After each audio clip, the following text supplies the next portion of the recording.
All right, so the patch notes have now hit. I'm joined with all my friends from Twitch chat. We're going to go through this together. We got a lot of exciting changes coming in this patch.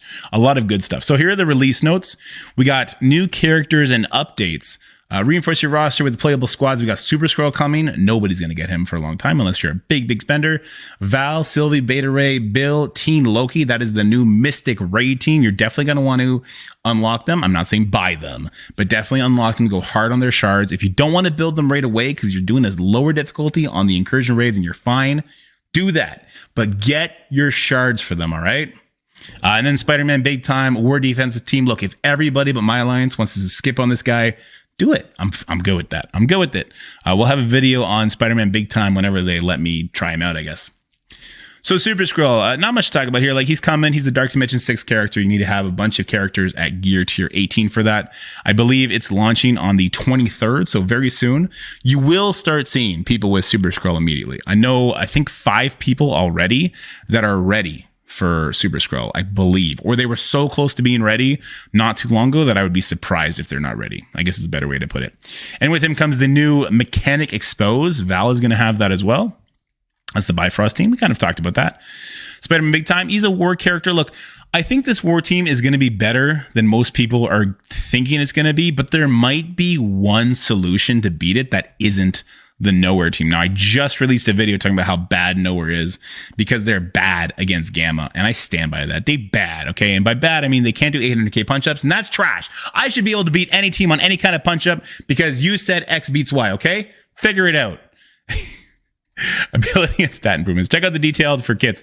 All right, new costume, Cyclops Astonishing X-Men. So he's not getting the tag, but he's getting an Astonishing X-Men costume. Interesting. Okay, Bifrost showcases an epic event. This sounds like they're doing the same thing they did with Invaders. Journey across the Rainbow Bridge, take out the upcoming Bifrost showcases an epic event. Ready your Bifrost team for the Incursion Mystic Raid Lane with showcases for Val, Teen Loki, Beta Ray Bill, Sylvie, culminating with the Changing the Story epic event. Yeah, so that is the same thing. I'm wondering if it's going to be Gear Tier 18 as the main prize or if it's going to be another 1.8 million ISO 5. We don't know because like the main end game resource has changed from that ISO 5 to Gear Tier 18. We'll see how that goes. I was bummed that I missed it last time, especially after the whole bugged shenanigans. So, I mean, take that with you will. You're going to need to get them up to 5 stars, 5 yellow if they continue the same path. I don't think the team is needed at 5 stars for the raids, but like the resources are the resources. People are going to get it, right? New features, updates, and more. Dark Dimension 6. Yeah, so Dark Dimension 6 is coming. Gear Tier 18 is what's needed. The new Nexus Hard campaign. Stock upon valuable augmented gear pieces and shards for top characters with chapters 1 and 2 of the Nexus Hard campaigns. I'm assuming we're going to get some new characters, newly farmable characters in there as well. Some characters that are not yet farmable. We got some Rebirth characters that might find their way in there. Maybe some Death Seed characters that can find their way in there. There's a lot of interesting characters that have been released since like Nakia was just added to the War Store, right? So hopefully we get some new raid characters farmable. It'll probably be Death Seed first because they're the team that needs to be the least big to get through the higher levels of the incursion. So be prepared for that.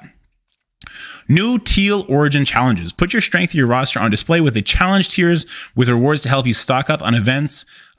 Even more valuable augmented origin gear. So this is the challenges. This is your like skill gear, tech gear, mystic gear, those kind of challenges. They were kind of trivial when they came out for the first, I believe 3 or 5 difficulties. We'll see how difficult they are now.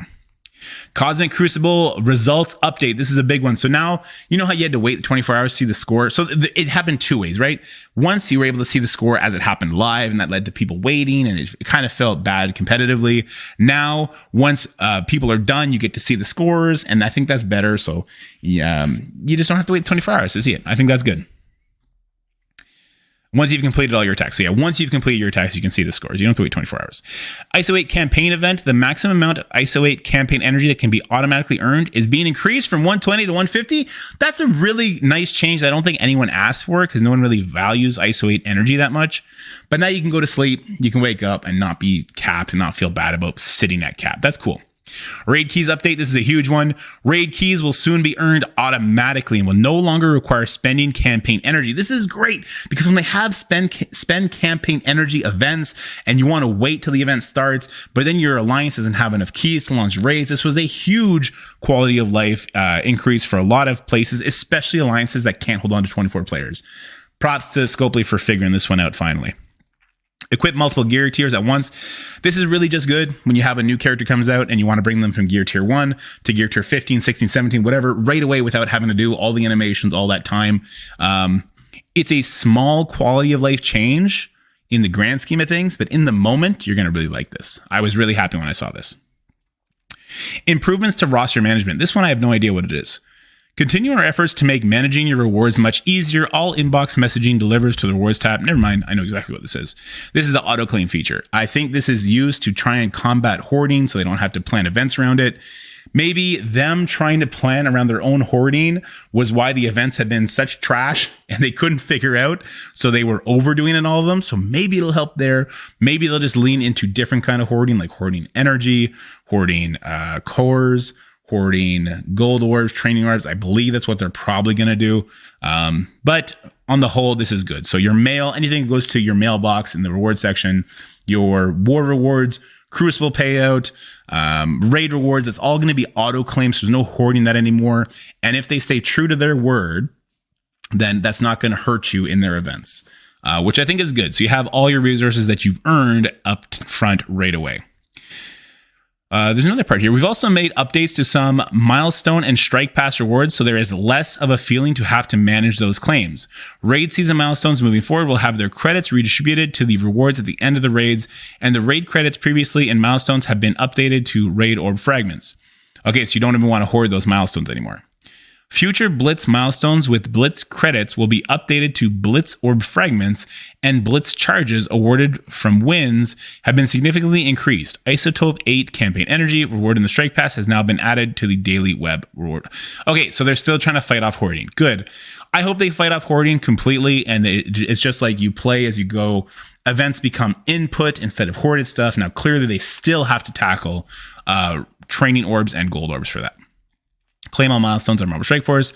Unclaimed web milestone event rewards may now be claimed simultaneously with a claim all. Cool. Sync your alliance on MarvelStrikeForce.com. The alliance page on Marvel Strike Force will soon be reflective of your in-game alliance and alliance roster. Keep an eye out for future improvements. Oh, cool. So is it going to automatically put us in the alliance now?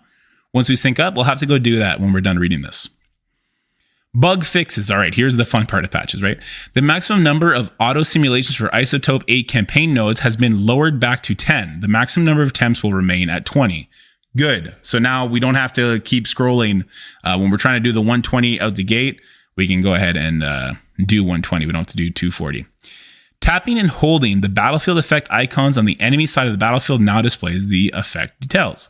The brightness for the Incursion Raid's background has been reduced and improved. Nice. I can't wait to see that. The teal epic orb is now displaying correctly in the orb chamber. Didn't know that was a thing. The supply store will now correctly bring you to your last position in the store and no longer visually display scrolling or motion. Good. I was getting sick reading that. Quicksilver's health stat was not being correctly updated after equipping a gear piece. What? What was that? Really? Okay. Apocalypse now only receives defense up when his health drops below 50% health if his passive ability of the first mutant has been upgraded to level 6. So he wasn't getting defense up if he wasn't empowered before, or he wasn't supposed to? Apocalypse now only receives defense up when his health drops below 50% health if his passive ability, the first mutant, has been upgraded. So only the empowered Apocalypse is getting defense up once he drops below 50% life. So this is effectively a nerf to baby Apocalypses? He was getting it as a baby Apocalypse, but he wasn't supposed to? Just leave it the way it is, guys. If you're nerfing people's ISO 8 level 5 income, leave the baby Apocalypse. Come on, this is ridiculous. Smoothed over visual issues with Thor Infinity War's Stormbreaker that occurred when he was stunned and on his victory screen. Cool. New combat mechanic. Okay, we already kind of talked about that. This is exposed.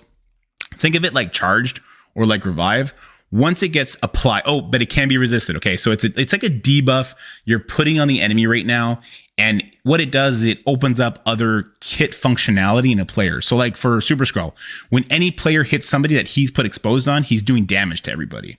For Val, when any of your characters, literally anybody, a summon, Loki, Teen Loki, whoever, even if it's splash damage, even if it's not like targeted, anytime they hit a target that has exposed, she's going to get speed bar, she's going to give energy, and in raids, she's going to do that to her entire team.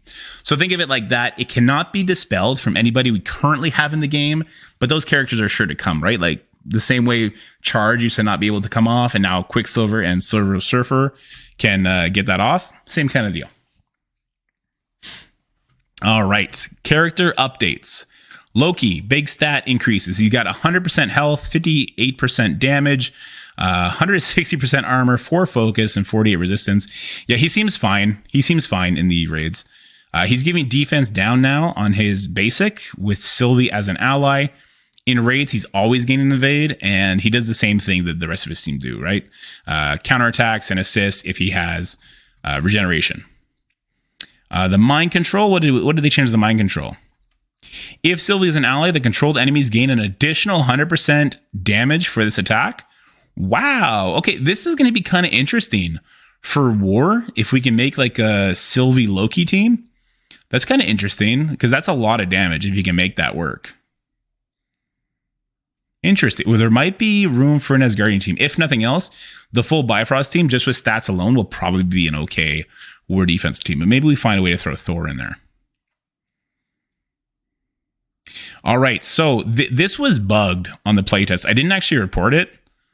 I forgot to. Maybe I should have. So Loki was not doing stealth on the playtest. Actually, you know what? I'll report that after this. I forgot to do that. All right. In raids, Bifrost allies gain speed up and offense up for 2 turns. Mirror images gain taunt. Dope.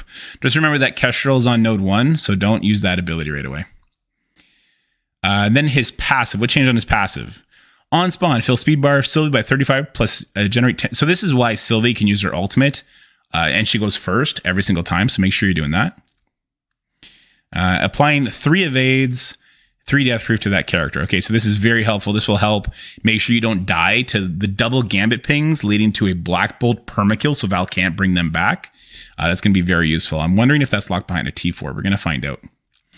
Then we got the Ant-Man changes. Now, we've already gone over these in a blog. Basically, his special and his ultimate will now both happen at the same time on War Defense when Big Time Spider is a ally. We'll make a full video on that later. I don't think it's useful going through the kits right now. We'll wait till we see the T4s on the website when it gets updated. And I think that's going to be it for this patch. So huge quality of life improvements. Let me know what you guys are thinking in the comment section below. Is this yet another step in the right direction? Fight off hoarding. Give us more gold.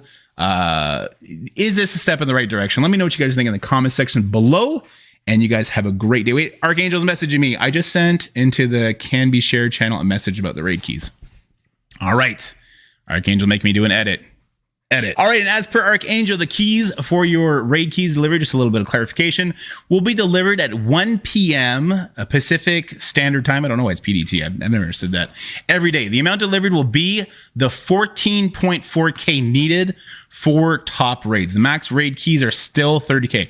So this is basically keeping the status quo as far as raid season ranking goes. A lot of people will hold off on doing one raid in one season so that they can do an extra raid in the next season. This helps propel them in the raid scene. This is a good idea. You don't want to give 30K every single day because then the top alliances, the Krakens, they're going to push their players to do 2 raids every single day. That's going to be so much money, so much cores, so much more burnout. So this is great. And then he clarifies further, you can launch more than 1 a day if your alliance has enough keys. This would only happen if alliances skipped a day. So exactly what I just said. This is good. Archangel, thank you for dropping in chat and letting me add this clarification to the video. Now that's the end of the video, guys. Have a great day. Bye. That's it for the video, guys. I hope you enjoyed it. If you did, make sure you like, share, and subscribe. Stay happy, healthy, have fun, and I'll see you in the next one.